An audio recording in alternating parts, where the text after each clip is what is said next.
Ready? Amen. Amen. The title of this message this morning is Imitators of the Gospel Spreaders. Imitators of the Gospel Spreaders. Ginakapi naton ang mga tao na nagpalaknag sa mayong balita. Ang gospel na mo ini si Kristo Jesus na patay, ginlubong, at nabanhaw. Amo ni ginapalaknag sa matutuot nga Kristohanon. Magkakaroon ni ginapalaknag gani, ginapasa ni sa mga panimalay, isbilahan, sa abyan, sa kilala, sa labuan. Amo na ang pag-spread sa ginatawag gospel. So we need to understand kung na Kristohanon as ay go sa pag-build sa sining pundasyon sa atong mensahe, spreading the gospel is our priority. Spreading the gospel is our priority. Ang pagpalaknag ang ministry natin palaagyan lang ni. Ang pagtuturo sa mga kabataan, ang pag-Bible study para mapalaknag ang gospel. Ang pag-atag sa tracts, ang pag-visitation, mga palaagyan ng ini. Bangot ang pag-spread sa gospel, among ini ang ating na priority. Just look at Matthew chapter 28, if you have. Matthew chapter 28, sa verse number 19, and 20. It is a familiar verse sa ating mga Kristohanon. Pero pirmi talaga ginabalik-balikan. Tayo muli ang mandog sa atong Ginoo. Go ye therefore and teach all nations, baptizing them in the name of the Father, and of the Son, and of the Holy Ghost, teaching them to observe all things whatsoever I have commanded you, and lo, I am with you always, even unto the end of the world. So this is the priority sa ginatawag simbahan nga gintukod sa aton nga Ginoo. You see, may priority kita nga ginhatag sa aton ng Diyos bago siya magkayap sa langit. Right. Amen. Kaga makita man naton sa Mark chapter 16 verse number 15, then he said unto them, go ye into all the world and preach the gospel to every creature. Right. Amo na, go ye into all the world, not just dire sa atong lugar, kundi all the world. Sa imo panimalay, as long apart ka sa siningang world, you need to spread the gospel sa ila. This is our priority. Spreading the gospel. Spreading the gospel is our priority. Acts chapter 16. Acts chapter 16. Now, sa Apostol Pablo, especially there sa verse number 6. Acts 16, verse number 6. Now, sa verse number 5, kita mag-start. And so were the churches established in the faith and increased in number daily. So may mga churches na established. Now when, sa verse number 6, they had gone throughout Phrygia, and the region of Galatia, which were forbidden of the Holy Ghost to preach the word in Asia. After they were come to Mysia, and as said to go into Bithynia, but the Spirit suffered them not. So siya po sa Pablo, may mga katuan nga lugar, but the Holy Spirit did not allow them to go there. Kaya Ginoo may plano sa ila. Just like sa share kay nasa atong testimony, may mga lugar sa gusto na katuan, pero Ginoo may plano sa iya. And sometimes, sa mga lugar pa na hindi ko gusto, hindi ko ni-desire ang lugar man sa Lambunaw. But the Lord allow me to come here to preach the Word of God. Amen. To preach the gospel. Kung tanawon natin sa verse number 8, sa Acts chapter 16, and but they passing by Mysia came down to Troas. Sa nga sa Troas, sila sa Troas, and a vision appeared to Paul in the night. Daw mga bagay nga vision gani, siya po sa Paul may nakita na pala ng awon na sinakagapi. Sa sa Bible, there stood a man of Macedonia and prayed him, saying, come over into Macedonia and help us.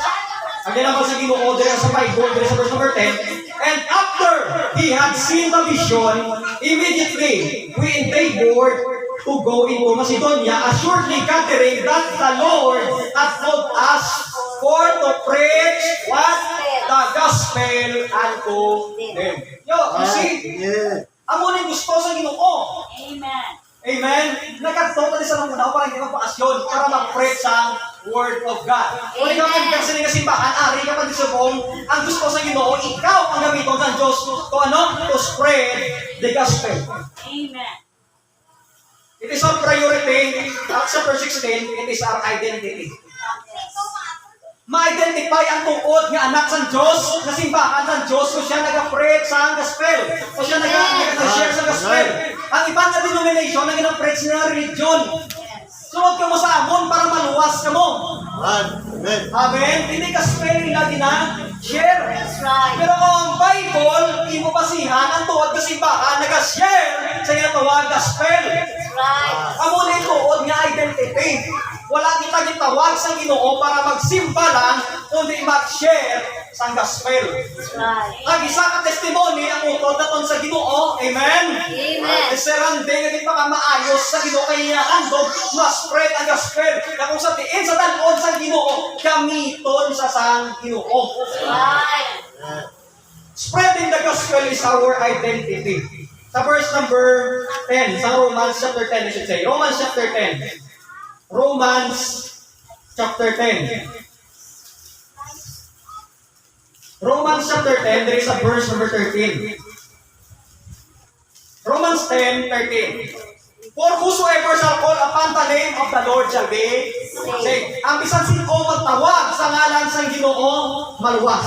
Amen. Pero may pamangkod, Dre.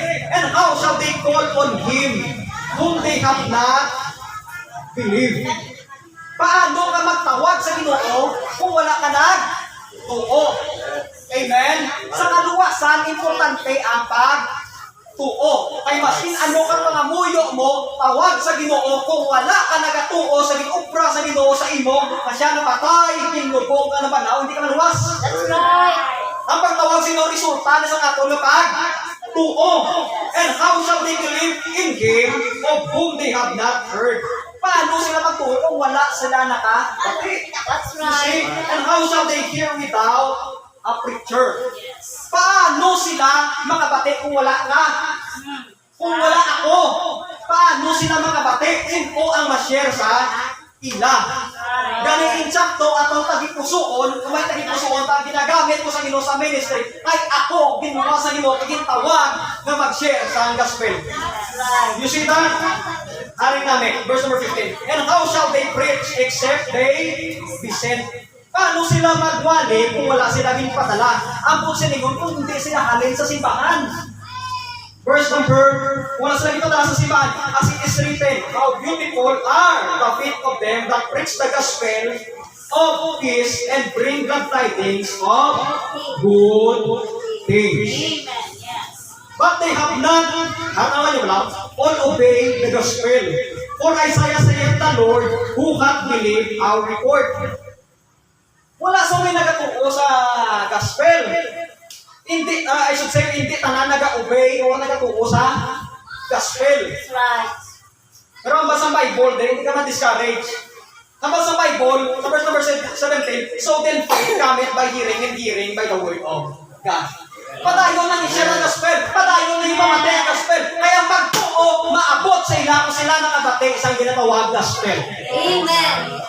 Spreading the gospel is our priority. Spreading the gospel is our identity. And spreading the gospel is our ministry. Amen. Sa church na yan, ang ginapadala na mag-preach ang gospel. That's why ginabutang ka dira sa iyong mga pastor kay nagatuo siya, ka nagapati sa nga-spread mo na ang gospel. Ang dapat blessing na. Amen? Amen. Blessing.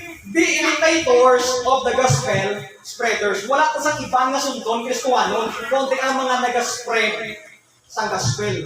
Kung may gina-follow mga tao sa simbahan, ang mga nag-ministry, gusto ko mga kaangay kay Ma'am Pistal, mga kabataan nun, nga nagatudlo man sa Word of God. Amen. Gusto ko may kaangay kay Sis Maros na nag-upod na sa pag-share sa Word of God para ma-spread ang gospel. Ang dapat hindi gusto.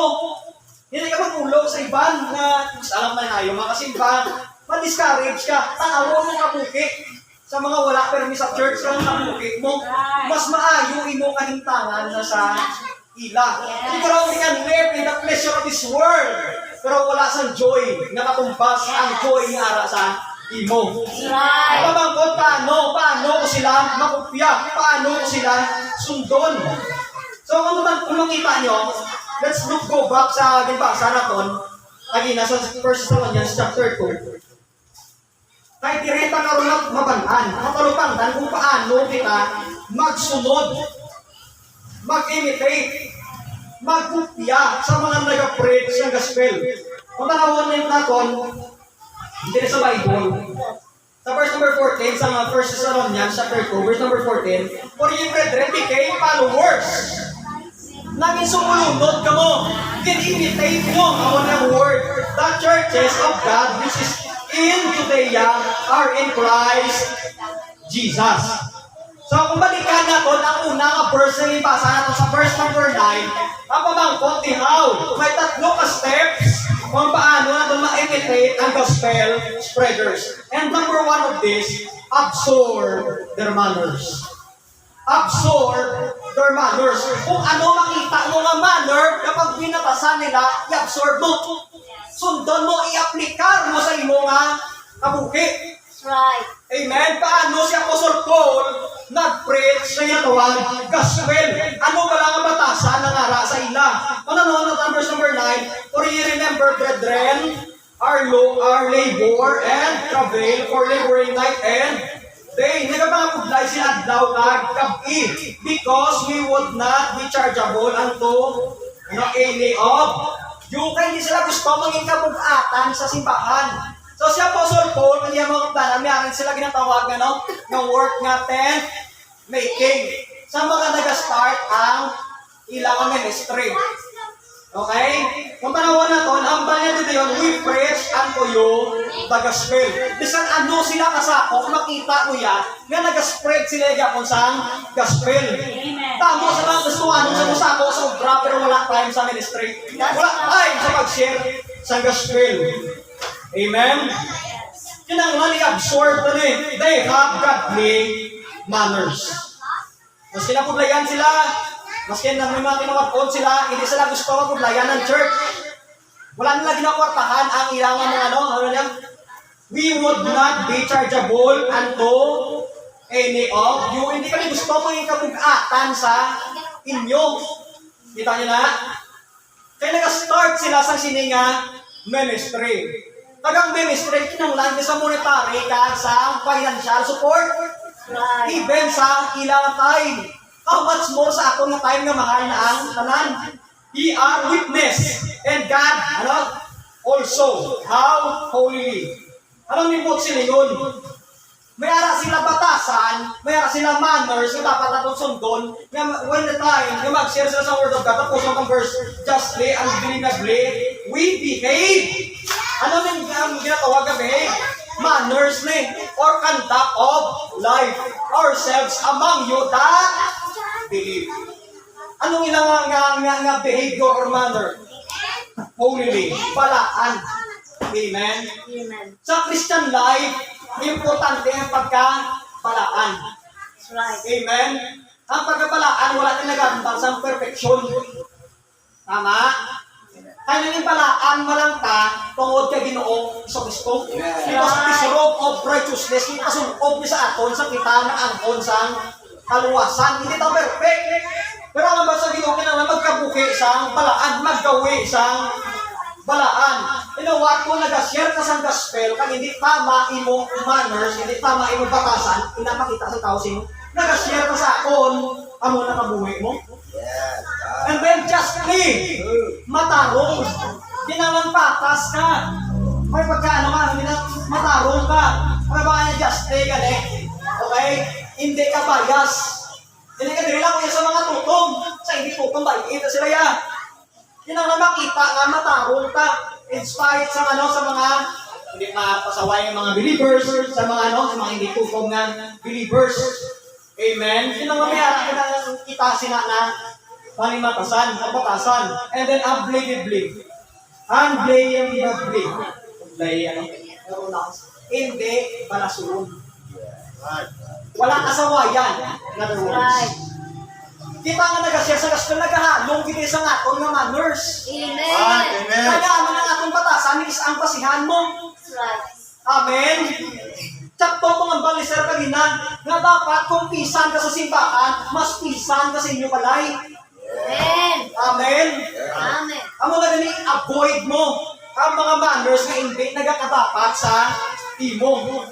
Ayun sa verse number 11 and 12, kung tanaw na to, as ye have no, we exhorted, nagalaygay kami sa inyo, and comforted, nagano kami, nagapaligon kami, ako nagaunong kami sa inyo, in charge yung nagatudyan kami sa inyo, as a father.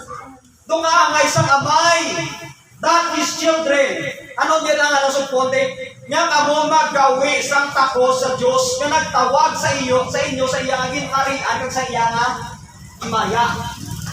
Hindi lang na ginatawagan ni manners ang ginapangita ni pinanglanon para kita ma-imitate na kung masunod na kung nang ilang nga kinaiya nga nag-spread sa gospel, kinang makita ting lovely manners. That's right. Daw kaangay ka sa tatay nga nagapalapit sa sa bata nga nagalaykay sila balik na sa simbahan. Mga muna ka lang, hindi ka na ito magbalik. Isa rawayon, sino sa lahat yan? Amen? Absorb their manners. Importante ang manner or behavior when it comes sa pag-spread sa gospel. 2 Thessalonians 3:7. 2 Thessalonians. Ginsulit nila po sa Pablo sa ikaduwa nga sulat. 2 Thessalonians 3:7. Ano ba sa Bible? For yourselves know how ye ought to follow us.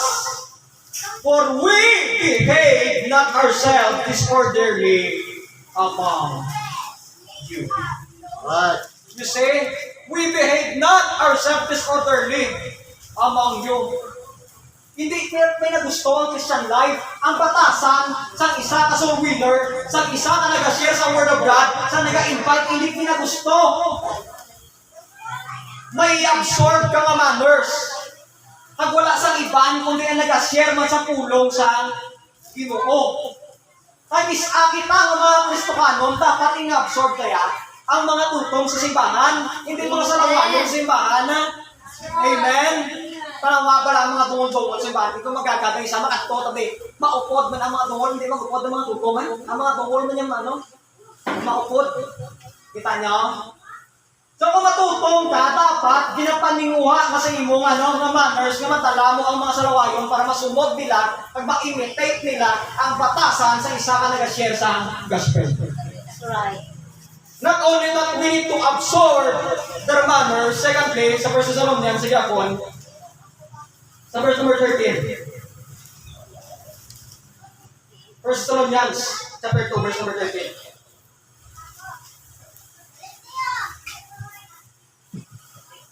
Aman niya, for this cause. Also, we thank God without ceasing. Nagpasalamat kami sa Ginoo nga wala sang langan because when ye receive the word of God, sa ginbaton ng pulong sa Diyos, ye heard of us. And ye receive it not as the word of men, but as it in truth the word of God, which effectually worketh also in you that believe. Secondly, paano ko ma-imitate? Ano ako lugaon? Una, absorb their manners and then accept their message. Patunon mo ang mensahe gikan sa pulong sa Diyos. Right. The message is from the minister of God. So tanawan natin sa verse number 13. Ginambara niya, when ye receive the word which ye heard of us. Diyan niya nabatian sa mga nag-aalaga sa Ginoo. That's right. Nami man may Bible, nami man may pulong sa Diyos. Pero kung nabatian mo lang sa Facebook, nabatian mo man sa mga sa mga hindi man tutong sa Ginoo, hindi na magbunga sa imong tayo-pusoon. Right. Kaya ang Ginoo may gingamit, nga tao para sa imong alagad niya, para i-share sa imong word of God, para magtubo na. Amen. Wala kita nagapate sa YouTube University. May church na nga dito mag-grow. Amen. The message is from the ministers of God. Right. Amen. Amen? Amo na importante ang pagsa ang isa sa ato nga mag-share sa pulong sa Ginoo para ano? Para maligton ta. Amen? Isa sa mga unsaved na share man mo. Para nag-verse man ang mga unsaved. Amen? Ang mga wala nang simba, nag-verse man. Ito na, may mga matian, isa ko ito kinaina, ito mo pati, kagid. Pero ang problema, wala nang lagi na-aplikar sila kamuhi, una, tapos mapati kay mo yan. Dapat ang tulong sa Ginoo, nga imo patunon, nagikan sa mga nag-alagad sa Ginoo, from the ministers of God. 1 Corinthians chapter 2. 1 Corinthians chapter 2. Verse number 4 to 5. 1 Corinthians 2, verse 4 to 5. And my speech in my preaching was not with enticing words of man's wisdom, but in demonstration of the Spirit and of power. O tira ang mamatian, ano ba niya? That your faith should not stand in the wisdom of men, but in the power of God. You see that? Kailangan patunod mo na.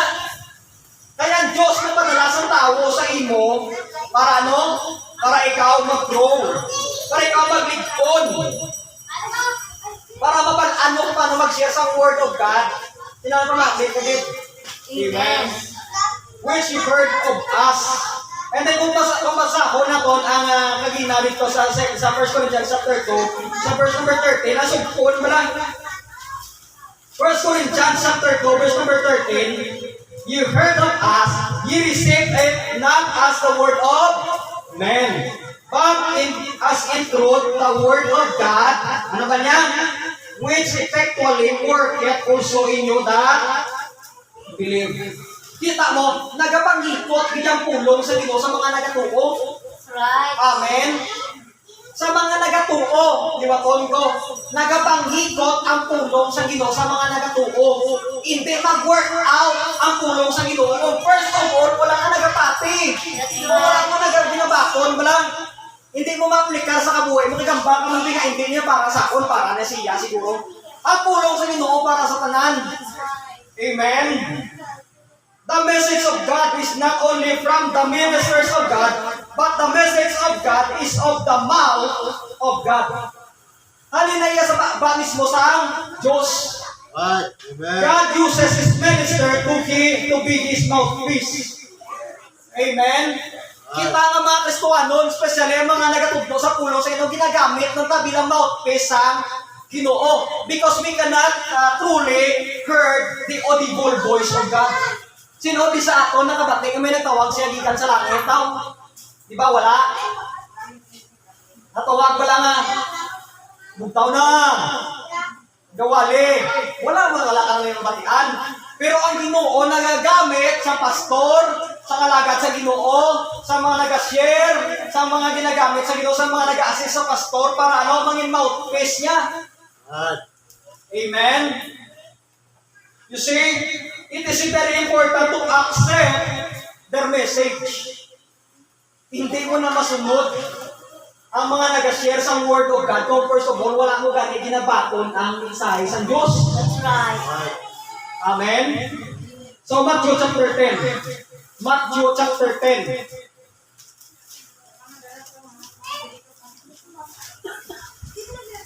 Matthew chapter 10. Verse number 20.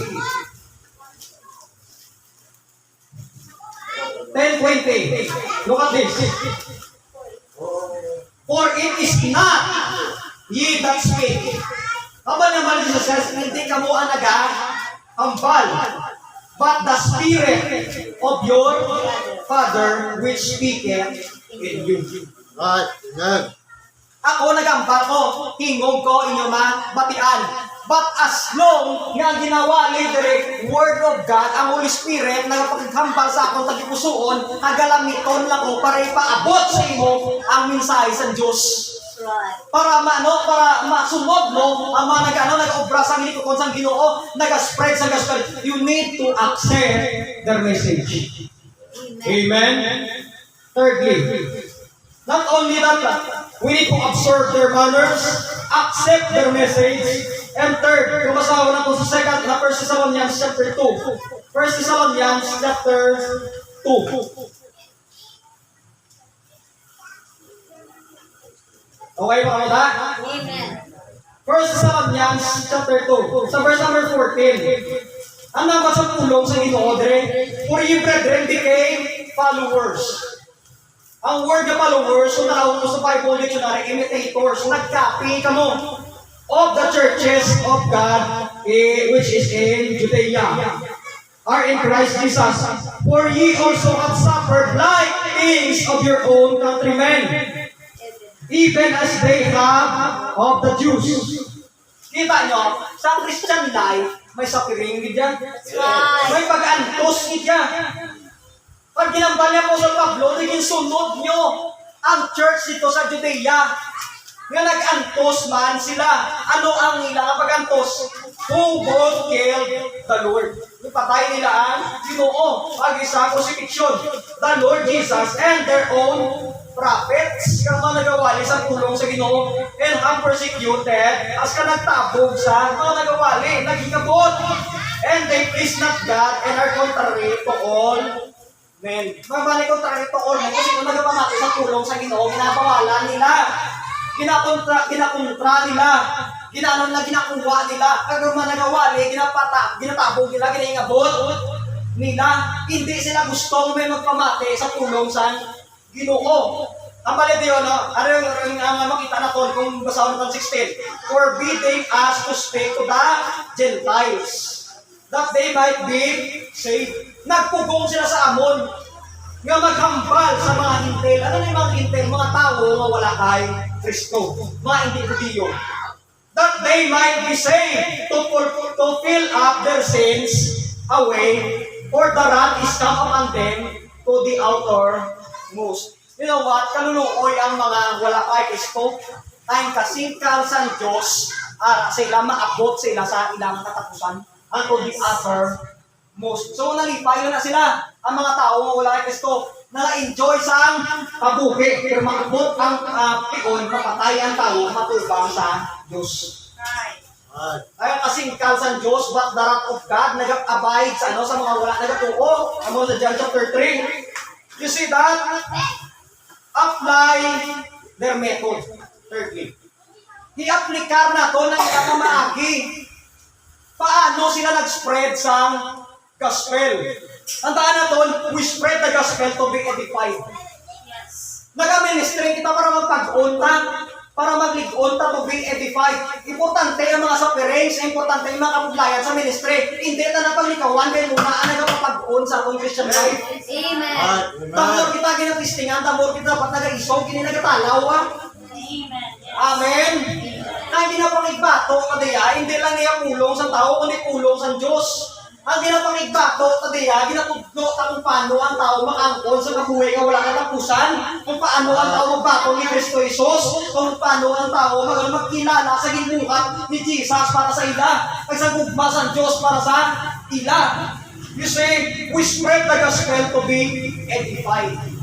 Ang mga pag-on sa simbahan ang mga nag-spread sa gospel. That's right. Amen? Kung nag-spread sa gospel, ako hindi ka dali-dali mag-absent, no? Yes. Hindi ka dali-dali mag-absent, pero mga wala nag-spread ba sa gospel ay kakapos na sila mag-absent. That's right. Amen? Hindi ka dali-dali mag-absent, hindi ka dali-dali makapoy.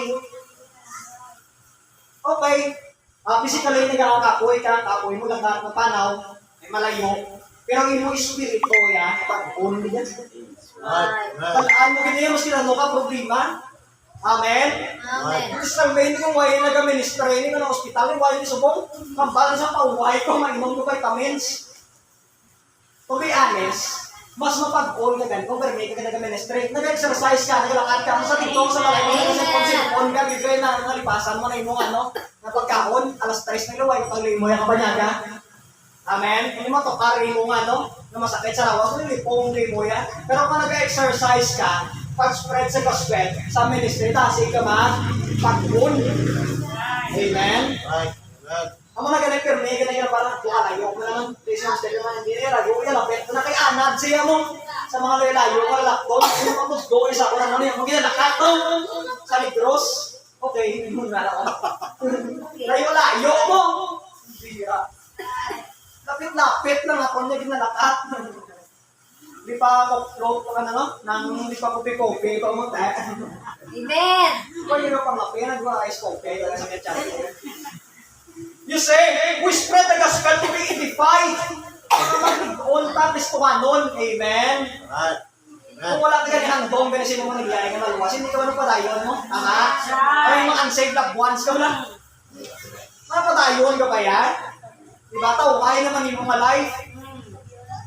Okay? Pero every time nag-spread sa gospel, nakita tangan sa tao. Nakita tangan wala sila Kristo, wala sila paglaom, wala sila ihipalo. Bisan pa may religion, sila hindi sila kabalo sa dalan sa langit. Yes. Nagaligon pa kita. Amen. To be edified. Kita nyo ginpatay na sa Ginoong Jesucristo, ginpatay na mga prophets, naman yan ba ni ano, ni Apostol Pablo, kung basahon na ito ng verse. Gintabog na sila, ginpawalan ng ano, ang mga nagpamati sa ila, pero nagpamadayon sila gyapon. Amen. Kita mo, Kristohanon, kinanglan i-apply ka na ang ilang pamagi. Amen. So kung yaan mo siya gospel, post na lang, matutugdo ka lang isang namin ng mga words sa Facebook, ay yung mag-post niya, nag-preach ka sa gospel. Nara ka niyang people, gani, bigayaw. Nag-evangelize ka rin. Nag-evangelize ka, nagkakantala ka mo, nagkakag sa mga palasakon, nag-evangelize na. Start na sa evangelism, pagkatag sa tracks. Ang tunay na evangelism yan, kung i-explain mo sa iya kung paano sa maluwas. Amen. Amen. Amo nang pinakamag-an niya, magkatag sa tracks. Kung wala ka rin umagi, kung walang alam, naging mas mayo na yung magkatag sa track. Kung may pamaagi ka naging, spread mo gospel. Amen. We spread the gospel to be edified. Not only that we spread the gospel to be edified, but we spread the gospel to evangelize. Forbidding us to speak unto the Gentiles. Nagasuwiling ka, nag-visitation ka, nag-tudok sa mga kabataan, ang pinaka-purpose mo na to evangelize. Nga mabalaan nila ang way kung paano maluwas. Amen. To evangelize kid. Amo pinaka-importante na natin mo loved ones. Sinanay nito po, damo naman nila sa simbahan. Ay gusto niya ma-spread ang gospel. Amen. Siya nga family, siya nga members. Amen. Basta ganyan, spread mo ng gospel sa ilang. Kung kakon mo nila mo. That's right. Tama? Eh, dismiss naman nila gossip. Ang bulosin ng gossip, dismiss. Pero ginawaan naman na magkatto sa simbahan para matudluan sa kung ano ko ng desisyon yung sakto siya kabuhay. May mga muna nga tao mo. Amen. Pero kahit naman may mo, we need to spread the gospel to evangelize. Amen. Okay ba mo da? Amen. Sa may basabon ko, ginambal niya si Spurgeon, Charles H. Spurgeon. We are not responsible to God for the soul that are saved. Sa kaluwasan, hindi na yan kung sa Ginoo kung sino ang dapat luwason. But we are responsible for the gospel that is preached. Ang aton niya nga sa labton, ang aton niya katungtanan kung gin-preach ang gospel. For the way which we preach, at kung paano kita na, ano itong pamagi, kung paano tagin, preach, inanga, gospel. Amen? That's why it's wrong mga baka nga, hindi ko yung mag-preach sila, yung hindi man na sila yung maluwas. Ang Ginoo ang nagaluwas. Hindi ko na yung problema kung sino ang maluwas. Ang ambag sa Ginoo yan, i-preach ang gospel. I-apply mo ang method, ang biblical method kung paano i-share ang gospel. Ang mag-istorya-istorya sa tao para simbahan, hindi nila makaluwas sila. Yan, kinangantan ko mo gina. Amen? Himuan mo kayo, mamagi. Ay, pasalamat sa Ginoo. May mga tao, na gusto gamiton sa Ginoo para i-spread ang ginatawag gospel. So, may masabon ko rin nga po yun. As an illustration. Okay pa na? This is my conclusive word na gusto ko ibasaw sa mga. As I conclude, ang title sa inyo nga po ay You Forgot My Soul. You Forgot My Soul.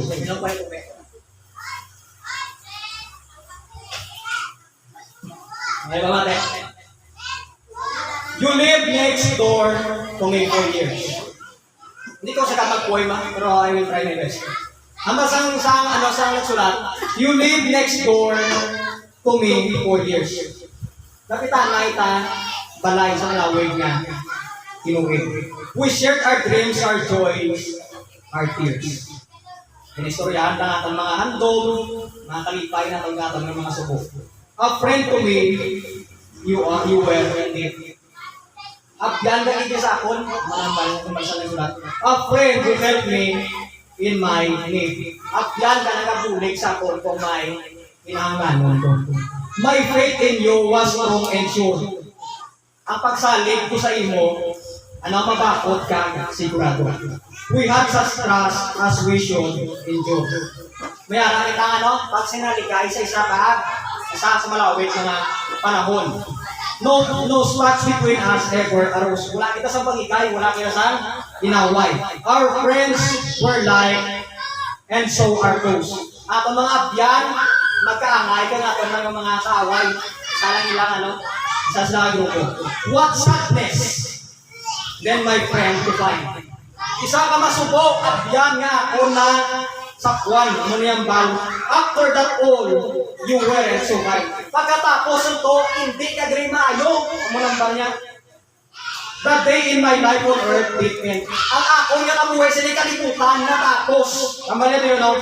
I found you weren't a faithful friend. Ang nasakwan ko nga hindi ka, nang natuod nga, abyan. Hindi ka maayo nga. Hindi ka faithful sa ako, hindi ka tampat ka abyan. For all those years, we spent on earth. Sa kalawig, sa tinion niya, kung din-spend silang kalimutan. You never talk about the second birth. Wala mo giging istorya sa ako na ikatuwa nga pagkatotao na kapag born again. You never spoke to my lost soul. Huwag ka ginagampal niya kung kalagay na wala.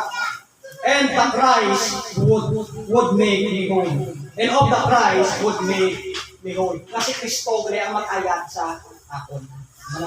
I plead today from hell's cruel fire. Nagkapangabay ako subong sa impyerno na may nagdadabdab nga kalayo. And tell you now, my last isa, alihampal ko sa imo nga ako na ulihin ang hanggang. You cannot do a thing for me. Kung wala ka may ginubra sa akon, no words today, my bands to pray. Wala siyang tinaga na makahimway sa akon nga nung sinagapos. But do not care, my friend, again. Hindi ka na makubrasan sa liwang abyan.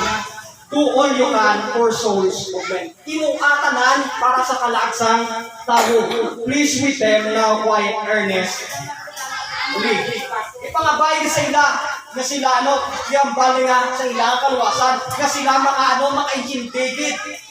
Lest they be cast in hell. Lest they be cast in hell. Base sila itagbuman sa impyerno upod sa ako. Kabalo ka mo abyan niya ara sa impyerno. Wala gisa may ginimo. Kristuanon sa para maluwas niya abyan. Why hindi may ginimo para may strong maluwas? Abi ko tutong ka nga abyan. Ngani pabayaan mo nga ako kalag magkatod sa impyerno. Lawig ka nga to nga paabot ka nay. Nagahambak ka, close ka, nagahambak ka. Nga tutong ka sa ako, nagahambak ka. Nga true friend ka, pero ginapabayaan mo. Amo na nga iya nga pala tiyabon. Ara sa impyerno. Imitate the gospel spreaders, not the silent believers. Kasi isa ka na, kasi damo ka sa napyan. Na wala kang subitan sa kulong, sa Ginoo. Na wala kang naging obra, gusto mo lang magsimba. Damo sa mga tao na magbasol, sino kilakadlaw. So kung ang basol sa tupa, yawan niya ka basang basol na tao sa impyerno. Ako yung basulon, kaya muna ka kayo nag-ministry, kaya huwag labot. As ko nga hindi magbasol sa ako ng mga tao sa interno, mga lagwals ko na ka-interno, sila kayo huwag ko naging himo para sa ilan. You see that? Mga pangamuhin kita. Balang nga Diyos nito nga may maraming salamat sa imo kayo katutong Lord, salamat sa imong mensahe sa mga daw. Tutuloy kami Ginoo. Nasundong Ginoo ang mga tao na ibigamit sa itong panahon Ginoo na nag-spread sa gospel na ma-imitate na mo, masunod na mo na ilang ginawi. Ang pagpatong nila sa mensahe mo, ang method Ginoo, ang pamaagi kung paano nila gin-spread ang gospel in spite of hardships. So kung Ginoo mataway ang kabuhi, lamang nas ko ano, sometimes we take for granted sa amon na situation, Ginoo wala kami ginabawala, pero wala kami nag-share sa gospel. Agang nag-share sa pag-share sa gospel, ginabaliwala pa naman o Diyos. Pinipuligi kami sa bungad lang ang mga matutong sa mga pagkabuhi. Salamat din sa liwat o Diyos. Ako pangamuyo, kunyari din sa buong na agad, na wala pa nabago si Kristo, kabayin ng gospel, Ginoo si Kristo na patay para siya, ginubong na nabanhaw ang palanggas ng Diyos. Ako niya nga siya isang kamakasala for all of sin and concerning the glory of God. Ang bayad sa salagi noong kamatayon. Hindi daw mo talayo, O Diyos. Kaya si Kristo na patay para sa iya, para bayaran niya sa langit ako, bro. Kukuhan si Jesus Christ na napatay para sa iya, hinlubog na nabanhaw para maluwasan. Kristo Kristiyan, tinawin mo rin buwan, na ikaw ang among ginatuuhan, Ginoo. Kung may-ari na rin na wala pa nakatuo sa imo ng kamay sa mga aga, tuuhan na niya. Tuuhan ka niya ang personal na manluluwas para hindi siya magkanto sa mga. Salamat, Kit, sa kaluwasan. Salamat sa imong ayong katutok. In Jesus' name. Amen. So, I hope na na-learn ko mo. Amen?